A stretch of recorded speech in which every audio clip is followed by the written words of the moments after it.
Mendel's interpretation on monohybrid cross. So இவரோட எக்ஸ்பெரிமெண்ட்டான monohybrid கிராஸை பற்றி explanation தான் இங்கே கொடுக்குறாரு. இன்டர்பிரிட்டேஷன் அப்படின்னா எக்ஸ்பிளனேஷன் அப்படிங்கிற அர்த்தத்தை வந்து கொடுக்கும். So based on this observation it was confirmed by Mendel that factors are passed on from one generation to another now refer to as gene. So இவரோட இந்த அப்சர்வேஷன் எல்லாத்தையும் பேஸ் பண்ணி இவர் என்ன ஒரு விஷயம் கன்ஃபார்ம் பண்ணுறாரு அப்படின்னு பார்த்தீங்கன்னா ஃபேக்டர்ஸ் அப்படிங்கிறது ஒன்று வந்து ஒரு ஜெனரேஷன்லேருந்து இன்னொரு ஜெனரேஷனுக்கு வந்து பாஸ் ஆகுது அப்படிங்கிறது தான் இவர் கன்ஃபார்ம் பண்ண ஒரு விஷயம். ஸோ இந்த ஃபேக்டர் தான் நம்ம என்னென்ன ரெஃபர் பண்றோம்னா ஜீன் அப்படின்னு ரெஃபர் பண்றோம். So tallness and dwarfness are determined by a pair of contrasting factors. ஒரு பிளான்ட் வந்து டாலா இருக்கு ஷார்ட்டா இருக்கு நம்ம எப்படி டிட்டர்மைன் பண்றோம்னா அதுல இருக்கக்கூடிய அந்த பேர் ஆஃப் ஜீன்ஸ் தான் வந்து அதுக்கு காரணமா இருக்கு. So tall plant possess a pair of factors. Doll plant பாத்தீங்கன்னா அதுக்கான ஒரு பேர் ஆஃப் ஜீன்ஸை வந்து இது பொசஸ் பண்ணிருக்கு. அது என்ன ஜீன் அப்படின்னு பாத்தீங்கன்னா represented by capital T taking the first letter of the dominant character. So ரெண்டு ஜீன் இருக்கதான் ஒரு பேர் அப்படின்னு சொல்லுவோம். அதுல ஃபர்ஸ்ட் ஜீன் பாத்தீங்கன்னா கேபிட்டல் டீயா இருந்ததுன்னா அந்த பிளான்ட் வந்து டாலா இருக்கும். ஏன்னா கேபிட்டல் டி ஃபர்ஸ்ட் வரதான் பாத்தீங்கன்னா எப்பயுமே டாமினன்ட் கேரக்டர் அப்படின்னு சொல்லுவாங்க. ஸோ அந்த ஃபர்ஸ்ட் லெட்டர் பாத்தீங்கன்னா டாமினன்ட் கேரக்டரா இருக்கும். அந்த கேரக்டர் தான் வந்து எப்பவுமே ஃபர்ஸ்ட் ஜெனரேஷன்ல வெளிப்படும். ஸோ அதனால ஃபர்ஸ்ட் லெட்டர் என்னவோ அதுதான் அந்த பிளான்ட்டோட கேரக்டர். ஃபர்ஸ்ட் லெட்டர் கேபிட்டல் டீயா இருந்துச்சுன்னா அந்த பிளான்ட் வந்து டாலா இருக்கும். அதுவே ஃபர்ஸ்ட் லெட்டர் வந்து ஸ்மால் டீயா இருந்துச்சுன்னா அந்த பிளான்ட் வந்து டிராஃபா இருக்கும். ஸோ இங்க பாத்தீங்கன்னா ஃபர்ஸ்ட் லெட்டர் வந்து கேபிட்டல் டி. ஸோ அதனால ஒரு டால் பிளான்ட் வந்து பொசஸ் பண்ணிருக்கு. அந்த அதுக்குரிய ஜீன் என்ன அப்படின்னு பாத்தீங்கன்னா capital T. And the plant is dwarf because it possesses a factor for dwarfness. So ஒரு பிளான்ட் வந்து ஷார்ட்டா இருக்கு அப்படின்னு பாத்தீங்கன்னா அதுக்கான அந்த ஜீனை வந்து அந்த டிராஃப்ட்னஸ்க்குரிய ஜீனை வந்து அது பெற்றிருக்கிறது அதுக்கான காரணம். அது என்ன அந்த ஜீன் அப்படின்னு பாத்தீங்கன்னா represented as small t recessive character. So அதாவது ஸ்மால் டி தான் பாத்தீங்கன்னா ஒரு பிளான்ட் வந்து டிராஃபா இருக்கிறதுக்கான ஒரு gene. These factors occur in. So இந்த ஃபேக்டர்ஸ் வந்து பொதுவாக எதில் அக்வர் ஆகும் அப்படின்னு பார்த்தீங்கன்னா பேஸில் தான் அக்வர் ஆகும். Maybe like as in pure breeding tall plant and dwarf plant. அதாவது ஒரு பியூர் ப்ரீடிங் டால் பிளான்ட்னா டாலாவே வளரக்கூடிய வகையை சேர்ந்த ஒரு பிளான்ட். அது வந்து என்ன சொல்லுவாங்கன்னா பியூர் ப்ரீடிங் டால் பிளான்ட் அப்படின்னு சொல்லுவாங்க. அதே மாதிரி ஷார்ட்டாகவே வளரக்கூடிய வகையை சேர்ந்த ஒரு பிளான்ட் அதை டிராஃப்ட் பிளான்ட் அப்படின்னு சொல்லுவாங்க. இந்த ரெண்டு பிளான்ட்டும் பார்த்தீங்கன்னா ஒரு டால் ஒரு ஷார்ட் ரெண்டு கேரக்டர் இருக்கு. ஸோ இந்த ரெண்டு கேரக்டரில் வந்து நம்ம வந்து ஒரு பாலினேஷன் ஒன்று கிரியேட் பண்ணும்போது அது பார்த்தீங்கன்னா இந்த ரெண்டு ஜீனுமே வந்து மிக்ஸ் ஆகி வரும். ஸோ அந்த மாதிரி இடத்துல தான் பார்த்தீங்கன்னா இந்த மாதிரி பேஸ்லாம் நமக்கு கிடைக்கும். ஸோ டால் ஷார்ட் அப்படின்னு பார்த்தீங்கன்னா ரெண்டு கேரக்டர் கூட நம்ம பாலினேஷன் பண்ணும்போது தான் பார்த்தீங்கன்னா இந்த மாதிரி பேஸ்லாம் நமக்கு அமையறதுக்கு வாய்ப்பு நிறையா இருக்கு. ஸோ இப்போ பியூர் ப்ரீடிங்லேயே நடக்கும்போது பார்த்தீங்கன்னா இந்த டால் பிளான்ட்ல மட்டும் பாலினேஷன் நடந்துச்சுன்னா இந்த மாதிரி நமக்கு எந்த ஒரு கேரக்டருமே வந்து பார்த்தீங்கன்னா கலந்து வராது. ஸோ கேபிட்டல் டீயே வரும். அதே போல் டிராஃப்ட் பிளான்ட்லேயே பாலினேஷன் நடந்ததுன்னா ஸ்மால் டி மட்டும்தான் வரும். பட் ஒரு டால் பிளான்ட்டுக்கும் ஒரு டிராஃப்ட் பிளான்ட்டுக்கும் நம்ம பாலினேஷன் பண்ணும்போது தான் இந்த மாதிரி பேர்ஸ் எல்லாமே நமக்கு கிடைக்க வருது. So this is refer to as homozygous. இந்த மாதிரி வந்து கேபிட்டல் டின்னு ஒரே மாதிரி ஜீன் இருந்துச்சுன்னா அதை என்னன்னு சொல்லுவாங்கன்னா ஹோமோசைகஸ் அப்படின்னு சொல்லுவாங்க. அது கேபிட்டல் டியா இருந்தாலும் சரி ஸ்மால் டியா இருந்தாலும் சரி. ஸோ அதாவது உள்ள இருக்க அந்த பேர் அந்த ஜீனோட பேர் பார்த்தீங்கன்னா ஒரே மாதிரி இருக்கணும். அந்த லெட்டர்ஸ் ரெண்டுமே அந்த பேர்ல ஒரே மாதிரி இருந்தால் அது ஹோமோசைகஸ் அப்படின்னு சொல்லுவாங்க. If they are unlike they are refer to as heterozygous. So வந்து பார்த்தீங்கன்னா இப்போ ஒரு கேபிட்டல் டி ஒரு ஸ்மால் டி அதாவது ரெண்டு கேரக்டருமே இதுக்குள்ள இருக்கு. கேரக்டருக்கான ஜீனுமே இதுல பிரசன்ட் ஆயிருக்கு இந்த பேர்ல. அப்போ இதை என்ன சொல்லுவாங்கன்னா ஹெட்டிரோசைகஸ் அப்படின்னு சொல்லுவாங்க. Okay. Point number 1. Two factors making up a pair of contrasting characters are called alleles or allelomorphs. அதாவது ஒரு கான்ட்ராஸ்டிங் கேரக்டர் கொண்ட ரெண்டு ஃபேக்டர் அல்லது ரெண்டு ஜீன் ஒரு பேரா அமைகிறது தான் நம்ம என்னன்னு சொல்றோம்னா அல்லீல்ஸ் அப்படின்னு சொல்றோம். அது அல்லெலோமார்ப்ஸ் அப்படின்னு சொல்றோம். கொஞ்சம் டீட்டெயில்டா பார்த்தா இந்த டி பார்த்தீங்கன்னா கேபிட்டல் டி வந்து டால் அப்படிங்கிற கேரக்டர் வந்து அந்த ஃபார்மை வந்து மீன் பண்ணுது. ஸோ இந்த கேபிட்டல் டி ஒரு அல்லீல். இந்த ஸ்மால் டி பார்த்தீங்கன்னா டிராஃப்ட் அப்படிங்கிறத வந்து மீன் பண்ணும். ஸோ இந்த ஸ்மால் டி ஒரு அல்லீல்.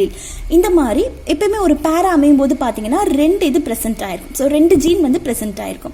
இந்த மாதிரி ரெண்டு கேரக்டர் கொண்டதாகவும் இருக்கலாம் அல்லது ஒரே கேரக்டர் கொண்டதாகவும் இருக்கலாம். ஸோ இந்த மாதிரி இருக்கிறத வந்து ஹோமோசைகஸ். அல்லீல்ல வந்து இந்த மாதிரி பிரசன்ட் ஆயிருக்கிறத ஹோமோசைகஸ் அப்படின்னு இந்த மாதிரி பிரசன்ட் ஆயிருக்கிறத ஹெட்டிரோசைகஸ் அப்படின்னு சொல்லுவோம். ஸோ பாத்தீங்கன்னா அல்லீல் அப்படிங்கிறது பாத்தீங்கன்னா கேரக்டர் வந்து மீன் பண்ணக்கூடியது. ஸோ இந்த கேபிட்டல் டி பாத்தீங்கன்னா டால் அப்படிங்கிற கேரக்டர் மீன் பண்ணக்கூடியது. இது ஒரு அல்லீல். இந்த ஸ்மால் டி வந்து ஒரு அல்லீல். ஸோ இதெல்லாம் பாத்தீங்கன்னா பேரா அமைறத நம்ம என்னன்னு சொல்றோம்னா alleles or allelomorphs அப்படின்னு சொல்லுவோம். So one member of each pair is contributed by one parent. இப்போ பாத்தீங்கன்னா மேலோட 23 குரோமோசோம், அதே போல் ஃபீமேலோட 23 குரோமோசோம் பேர் ஆயிருக்கும் எந்த மெம்பராக இருந்தாலும் சரி. ஸோ ஒரு மெம்பர் அப்படின்னு எடுத்துட்டிங்கன்னா, ஒரு ஹியூமன் அப்படின்னு எடுத்துட்டிங்கன்னா, மேலோட 23 குரோமோசோம் ஃபீமேலோட 23 குரோமோசோம் அவங்களுக்குள்ள பார்த்தீங்கன்னா பேர் ஆயிருக்கும். ஸோ அந்த பேரில் பார்த்தீங்கன்னா ஒரு பேர் வந்து ஒரு பேரண்ட்லேருந்து கான்ட்ரிபியூட் பண்ணதாக இருக்கும், இன்னொரு பேர் பார்த்தீங்கன்னா இன்னொரு பேரண்ட்டோட கான்ட்ரிபியூட் பண்ணும். ஸோ அதுதான் சொல்கிறாங்க, ஒரு மெம்பர் ஆஃப் ஈச் பேர், ஒரு மெம்பருடைய ஒவ்வொரு பேரும் பார்த்தீங்கன்னா ஒரு பேரண்ட் கிட்டேருந்து வந்ததாக இருக்கும் அப்படின்னு சொல்கிறாங்க. எல்லா பேரோட ஒரு செட் எங்கேருந்து வந்திருக்கு அப்படின்னு பார்த்தீங்கன்னா ஒரு பேரண்ட்லேருந்து வந்திருக்கு, இன்னொரு செட் இன்னொரு பேரண்ட் கிட்டேருந்து ஃபார்ம் ஆயிருக்கு. இதுதான் இங்கே சொல்கிறக்கூடிய ஒரு விஷயம். Second point, when two factors for alternative expression of trait are brought together. So எப்போ வந்து ரெண்டு ஃபார்ம் கொண்ட ஒரு கேரக்டர், அதாவது கொண்ட ரெண்டு ஜீன்ஸ் வந்து ஃபார்ம் ஆகுது ஃபெர்டிலைசேஷன் அப்போ போது பார்த்தீங்கன்னா எது எக்ஸ்பிரஸ் ஆகும்னா த டாமினன்ட் கண்டிஷன் வந்து தன்னால் எக்ஸ்பிரஸ் ஆகிடும். அதாவது டால் அப்படிங்கிறது பார்த்தீங்கன்னா ஒரு டாமினன்ட் கண்டிஷன். ஸோ தன்னால் எக்ஸ்பிரஸ் ஆகக்கூடியதான் நம்ம டாமினன்ட் அப்படின்னே சொல்லுவோம். இப்போ எக்ஸாம்பிள் எடுத்துட்டிங்கன்னா இங்கே பாருங்கள், இந்த மாதிரி பியூர் ப்ரீடிங் டால் பிளான்ட்டுக்கும் பியூர் ப்ரீடிங் டிராஃப்ட் பிளான்ட்டுக்கும் இடையில பாலினேஷன் நடக்கும்போது நமக்கு இந்த மாதிரி கிடைக்கும். ஸோ இந்த பார்த்தீங்கன்னா இதுதான் ஆல்டர்னேட்டிவ் ட்ரைட்ஸ். இது ஒரு ட்ரைட், இது ஒரு ட்ரைட். ஸோ இந்த மாதிரி ஆல்டர்னேட்டிவ் ட்ரைட்ஸ் கொண்ட ஒரு 2 ஃபேக்டர்ஸ், அதாவது 2 ஜீன் நமக்கு வந்து பார்த்தீங்கன்னா ஃபெர்டிலைசேஷன் போது தான் இது கிடைக்குது. இந்த ஹெட்டிரோசைக்கஸ்ங்கிறது நமக்கு எப்போ கிடைக்குது, இது ரெண்டோட ஃபெர்டிலைசேஷன் போது தான் நமக்கு இது கிடைக்குது. ஸோ அப்போ இந்த ஃபெர்டிலைசேஷன் போது கிடைக்கும் போது இந்த 2 கேரக்டரில் அது எந்த கேரக்டரை வெளிப்படுத்தும் அப்படிங்கிறத அங்கே சொல்லக்கூடிய விஷயம். இதில் ஃபர்ஸ்ட் லெட்டர் பார்த்தீங்கன்னா கேபிட்டல் டி அப்படிங்கிறது ஃபார்ம் ஆயிருக்கு. இதுதான் வந்து முதல்ல தன்னால் வெளிப்படக்கூடிய ஒரு எக்ஸ்பிரஸ் ஆகக்கூடிய ஒன்று. ஸோ இதுதான் வந்து நம்ம டாமினன்ட் அப்படின்னு சொல்லுவோம். இது வந்து பார்த்தீங்கன்னா இது எக்ஸ்பிரஸ் ஆகும்போது இது உள்ள மறைஞ்சிடும். ஸோ இதை வந்து ரெசசிவ் அப்படின்னு சொல்லுவோம். அதுதான் இங்கே சொல்கிறாங்க. So one express it self, ஒன்று பார்த்தீங்கன்னா தன்னால் வெளிப்படுது. அந்த டால்னஸ் அப்படிங்கிற அந்த ஒரு டேர்ம் கேரக்டர் பார்த்தீங்கன்னா தன்னால் வெளிப்படுது. அது எப்படி வெளிப்படுதுன்னா இன்னொரு கேரக்டர் வந்து மறைச்சு தான் வெளிப்படுது, masking the expression of the other. So இந்த டிராஃப்ட்னஸ் அப்படிங்கிற அந்த தன்மை, அந்த கேரக்டருக்குரிய அந்த டேர்மை வந்து இது மறைச்சு இது வெளிக்கொண்டு வருது. இந்த கேரக்டர் மட்டும் வெளிப்படுது. So the character which express it self, அதாவது தன்னால் வெளிப்படக்கூடிய அந்த ஒரு கேரக்டர் நம்ம என்னன்னு சொல்லுவோம்னா டாமினன்ட் கண்டிஷன் அப்படின்னு சொல்லுவோம். ஸோ அதன் மூலியமா மறையக்கூடிய இன்னொன்று ரெசசிவ் கண்டிஷன் அப்படின்னு சொல்லுவோம். And that which is masked is called recessive condition. அதன் மூலியமா மறையக்கூடிய அந்த கேரக்டர் நம்ம ரெசசிவ் கண்டிஷன் அப்படின்னு சொல்றோம். இதுதான் இங்க சொல்றாங்க. ஸோ இந்த மாதிரி கிடைக்கிற பிளான்ட்ல எந்த கேரக்டர் இருக்கும் அப்படின்னு பார்த்தீங்கன்னா டாமினன்ட் கண்டிஷன் கேரக்டர் தான் அந்த பிளான்ட்டுக்கு வரும். அப்படின்னு பார்த்தீங்கன்னா அந்த பிளான்ட் வந்து டாலா தான் இருக்கும். ஏன்னா முதல் லெட்டர் கேபிட்டல் டி. ஸோ அந்த பிளான்ட் பார்த்தீங்கன்னா டாலா தான் இருக்கும். இதுதான் அந்த டாமினன்ட் கண்டிஷன். அந்த மறையக்கூடியது பார்த்தீங்கன்னா ரெசசிவ் கண்டிஷன். அது வந்து F2 ஜெனரேஷனில் தான் வந்து வெளிப்படும். ஸோ இப்போ தேர்ட் பாயிண்ட் அப்படின்னு பார்த்தீங்கன்னா the factors are always pure. So ஸ்டார்டிங்கில் பார்த்தீங்கன்னா ஃபேக்டர்ஸ் எல்லாமே ரொம்ப பியூராக தான் இருக்குது எப்போ கேமெட் ஃபார்ம் ஆகுதோ. And when gametes are formed the unit factors segregate so that each gametes get one of the 2 alternative factors. So இப்போ பார்த்தீங்கன்னா முதல்ல வந்து ரெண்டு கேபிட்டல் டி, 2 ஸ்மால் டி. இந்த மாதிரி பார்த்தீங்கன்னா இந்த ஜீன்லாம் பார்த்தீங்கன்னா எந்த ஒரு கேரக்டர், எந்த ஒரு டிஃப்ரென்சியேஷனும் இல்லாமல் 2 ஒரே மாதிரி இருக்குது. பட் இதில் வந்து என்ன நடக்குதுன்னா கேமெட் ஃபார்ம் ஆகிறதுக்கும் போது இது பார்த்தீங்கன்னா டிவிஷன் ஆகுது. மயாசிஸ் அப்படிங்கிற ஒரு செல் டிவிஷன் மூலிமா இது எல்லாமே டிவிஷன் ஆகுது. ஸோ இங்கே வந்து எதுவுமே பிளெண்ட் ஆகலை, எல்லாமே செல் டிவிஷனில் டிவிஷன் ஆகுது. பார்த்தீங்கன்னா 4 கேமெட் வந்து நமக்கு கிடைச்சிருக்கு. ஒவ்வொரு கேமெட்குள்ளேயும் ஏதாவது ஒரு கேரக்டர் மட்டும் தான் ப்ரெசென்ட் ஆயிருக்கு. ஒன்று கேபிட்டல் டி இல்லை ஸ்மால் டி. ஸோ ஏதாவது ஒன்று தான் பார்த்தீங்கன்னா உள்ளே இருக்குது. எதுலேயுமே வந்து 2 கேரக்டர் கிடையவே கிடையாது. ஒரு கேரக்டர் மட்டும்தான் இந்த கேமெட்ஸ்குள்ளே ஃபார்ம் ஆயிருக்கு. ஸோ அதுக்கப்புறம் நமக்கு கிடைக்கிற ரிசல்ட் தான் பார்த்தீங்கன்னா இது. ஸோ இதுக்கு முன்னாடி நமக்கு என்ன நடக்குது அப்படின்னு பார்த்தீங்கன்னா உள்ள செல் டிவிஷன் நடக்குது. செல் டிவிஷன்ல ஒவ்வொரு கேமெட்லும் ஏதாவது ஒரு கேரக்டர் தான் வந்து இருக்கு. ஸோ அதுதான் அங்கே சொல்லக்கூடிய ஒரு விஷயம். முதல்ல பார்த்தீங்கன்னா the factors are always pure. முதல்ல ஃபேக்டர்ஸ் வந்து பியூராக இருக்குது.